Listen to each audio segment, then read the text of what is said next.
আমাকে ভাইয়া ভাইয়া ডাকতো। ভাইয়া বলতে সরি, সে এসে বলতেছে আপু আপু তুমি হাতটা আমি ধরি, সামনে আসছে ফাগুন, আমরা হবো দ্বিগুণ।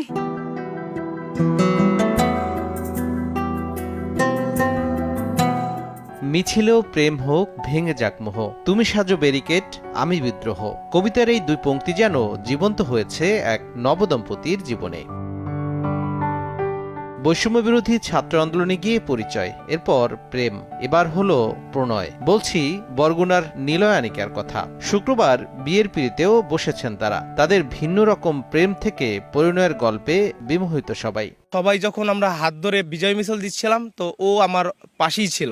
তো আমিও ওকে হাতটা ওইখান ধরি এবং ওকে আমি সেভ করি ওইখান থেকে আমাদের মধ্যে একটু মানে হ্যাঁ, প্রেম নিবেদন শুরু হয়। 5 আগস্টের পরে আমি ডিরেক্টলি ওকে বললাম যে আমি তোমাকে বিয়ে করতে চাই, তোমাকে আমার ভালো লাগছে। ও আমার মনে হয়েছে ও আমাকে পছন্দ করে। তারপর দুইজন ফ্যামিলিকে জানাইলাম, তো ফ্যামিলি বললো যে আচ্ছা তোমরা একটু অপেক্ষা করো, আমরা কিছু মান্থ পর তোমাদের জন্য মানে বিয়ার ব্যবস্থা করবো। এই 5ই আগস্ট মানে হঠাৎ করে মানে সবার মানে মিছিল, তো হঠাৎ করে সে এসে বলতেছে আপু আপু তুমি হাতটা আমি ধরি, তুমি নয়তো পড়ে যাবা, তুমি আসো।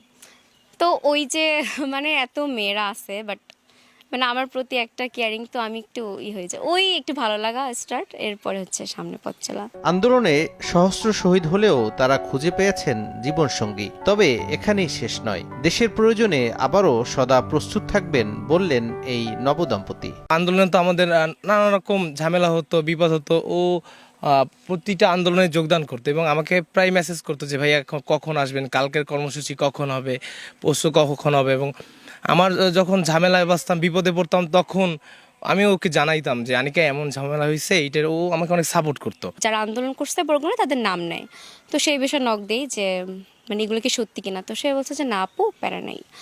তো ওর এরপর আর কথা হয় না। তো সে যা 3 আগস্ট হঠাৎ করে আমাকে নক দেয়, আপু 4 আগস্টের বিষয় কি করা যায়, তুমি একটু ভেবে আমাকে জানাও। তো ওই যে কথাটা বলাটা শুরু, পর আন্দোলনের বিষয়ে আমাদের মানে কথা বলা এই স্টার্ট। আনিকের বাসা জেলা শহরের কলেজ রোড এলাকায়, আর নিলয় আমতলাপাড় এলাকার বাসিন্দা। সময় সংবাদ, বরগুনা।